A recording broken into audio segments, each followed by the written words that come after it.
Kalau dulu pergantian musim itu anak-anak itu banyak yang sakit, tapi alhamdulillah sekarang ini yang sakit itu turun juga. Program makanan bergizi gratis tengah menjadi sorotan setelah terjadi keracunan massal akibat mengonsumsi makanan tersebut. Menurut data Badan Gizi Nasional, 6.457 siswa mengalami keracunan akibat menu MBG. Keracunan disebabkan oleh dapur MBG yang tidak memenuhi standar yang telah ditetapkan oleh Badan Gizi Nasional. Meski begitu, ada dapur MBG yang telah menetapkan standar dan bahkan menjadi percontohan. Salah satunya adalah dapur MBG yang ada di Palmerah, Jakarta Barat. Gimana sih proses produksi makanan bergizi gratis yang benar? Yuk ikuti saya, Ahmad Silki, jurnalis video dari Kompas.com.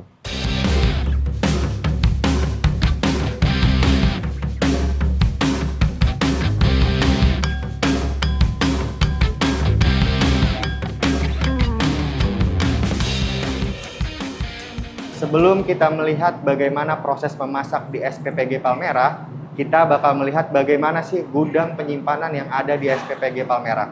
Saat ini, saya sudah bersama dengan Bapak Saiful, selaku Kepala SPPG Palmerah. Ini kan ada ruang pendingin dan ruang gudang kering ya? Iya. Nah, itu perbedaannya apa sih Pak? Untuk gudang kering itu biasa penyimpanan itu untuk sembako sih Pak. Seperti kecap, sayuran itu, saus itu kita di sini, seperti telur kita penyimpanan di sini. Dan untuk penyimpanan yang basah itu, gudang basah itu kita biasanya untuk penyimpanan seperti chiller atau freezer itu diperuntukkan untuk menyimpan daging atau ikan. Tapi memang di sini kita jarang untuk menyimpan daging dan ikan karena jadi untuk ikan dan daging itu kita tidak pernah stok, memang diproduksi di hari itu juga sih. Nah, supplier itu mulai datang di sore hari, H-1 itu sudah mulai supplier berdatangan untuk mendistribusikan ke SPPG. Contohnya kayak misalnya ikan kalau tidak fresh itu biasanya kita melakukan retur atau reject di hari itu untuk bisa minta pergantian. Bagaimana sih cara untuk mencegah agar bahan-bahan makanan yang akan diproduksi itu tidak terkontaminasi dari bakteri?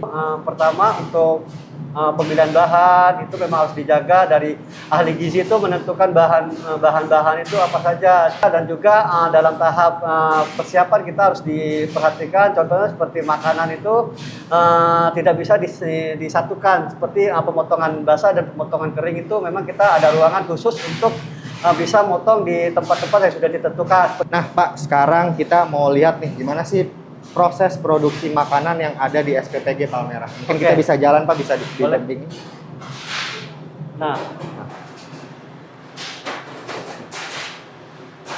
Nah, ini salah satu ini area dapur ya Pak, berarti area untuk memasak.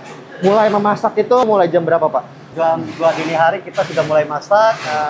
Nah, itu sudah mulai pemasakan. Memang dari setiap masak itu kita yang tadi saya bilang itu memang diperhatikan Kak, dari penggunaan APD-nya semuanya dimasak, dan juga pemasakan itu kita harus diperhatikan di mana nih pemanasnya sudah maksimal belum, sudah melebihi dari 100 derajat Celcius atau tidak, karena itu menjadi hal penting dari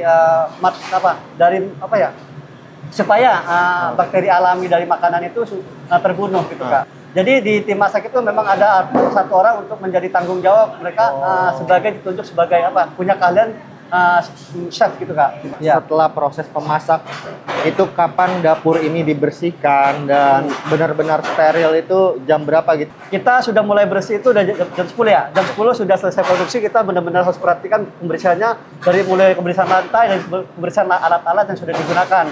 Oke Pak, sekarang kalau soal dapur udah, ya, kita mau lihat gimana sih proses pengemasannya untuk sampai ke anak-anak siswa nih Pak. Siap. Sekarang kita udah berada di area pengemasan dapur MBG yang ada di SPPG Palmerah. Gimana sih cara untuk mengemas yang benar gitu, untuk menjaga higienis juga yang ada di SPPG Palmerah, peraturannya seperti apa gitu? Oke, di sini untuk pengemasan itu kita merhatikan dari suhu makanan itu Kak. Kita sebenarnya ada tahap pendinginan di mana makanan itu kita dinginkan terlebih dahulu, baru kita pembersihan. Setelah pembersihan selesai, baru kita tutup, di mana kita biasa menutup itu per 5 tingkat.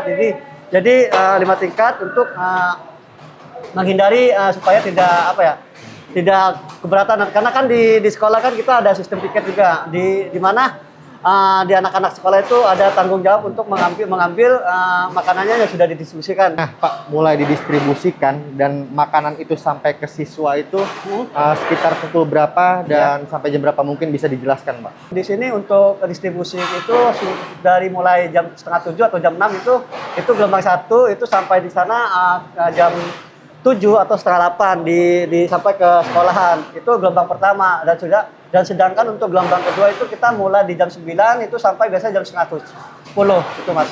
Ada berapa sekolah kira-kira yang bakal disalurkan dari SPPG Palmerah ini? Oke, di SPPG Palmerah itu untuk sekolah itu kita ada 12 sekolah. Nah, itu kewalahan nggak sih, Pak, untuk kan harus cepat gitu Benar sampai sekali. ke siswa gitu, ke sekolah-sekolah. Ada kewalahan sendiri nggak sih, Pak?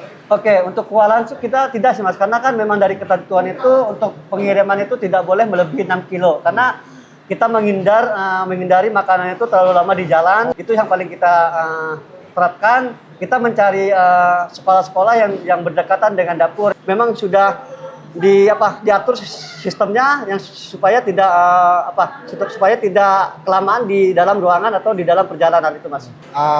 Terakhir, Pak, mungkin bisa dijelaskan, Pak. Nah, itu nanti omprengnya ini akan kembali ke dapur itu sekitar jam berapa dan mulai dibersihkan lagi gitu. Oke, biasanya ompreng itu yang mulai diambil itu di jam 11. Di mana ompreng-ompreng yang jam 11 itu ngambilnya di gelombang pertama tadi ya. Itu sudah mulai diambil dan sudah mulai dikembalikan ke dapur untuk proses cuci ompreng. Itu sih. Dari cuci ompreng pun kita sudah menyiapkan di mana mereka ada petugas yang melihat food waste berapa persen, apa sih makanan yang tidak diinginkan oleh anak, yang tidak disukai oleh anak. Nah, kita bisa nanti pertimbangkan untuk mengganti menu-menu yang mungkin bisa menjadi favorit anak-anak gitu, Mas. Oke, terima kasih Bapak Saiful atas waktunya. Siap, terima kasih. Jadi itu proses produksi makanan bergizi gratis yang ada di SPPG Palmerah. Jadi nggak semua SPPG melanggar SOP ya, sahabat kupas.com. Bahkan ada yang menjadi percontohan. Semoga setelah ini semua SPPG bisa mencontoh apa yang dilakukan oleh SPPG Palmerah. Sehingga insiden keracunan makanan bergizi gratis tidak kembali terjadi. Saya Ahmad Zilki melaporkan dari SPPG Palmerah Jakarta Barat. Sampai jumpa dan terima kasih.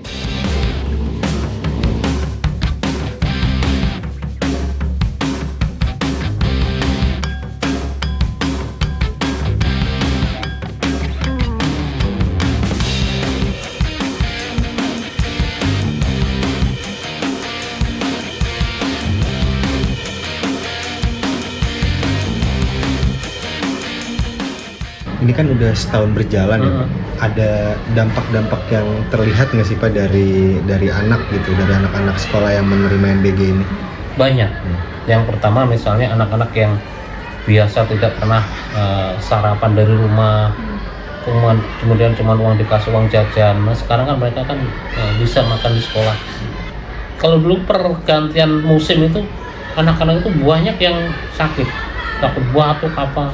Tapi alhamdulillah sekarang ini pergantian musim dari persentase kehadiran yang sakit itu turun juga. Turun. Terus gimana, Pak? Kan ada beberapa siswa yang misalnya nggak suka sayur gitu. Ada cara-cara tertentu nggak sih dari sekolah ini gitu untuk mengkomunikasikan ke siswa gitu? Kita tugaskan guru, jadi guru itu memberi penjelasan. Bahkan dari SPPG juga sering ke sini bikin presentasi, perlunya makan sayur, perlunya makan buah. Jadi kita dengan SPPG itu saling koordinasi. Kadang kita komunikasi dengan SPPG itu. Ya kadang ada request dari anak-anak. Mereka ngasih kita link ke anak-anak. Jadi kayak seperti IG atau apa, Bu, besok burger dong. Bener, 1 minggu tuh kadang sekali, nih yang kesukaan anak-anak dikasih.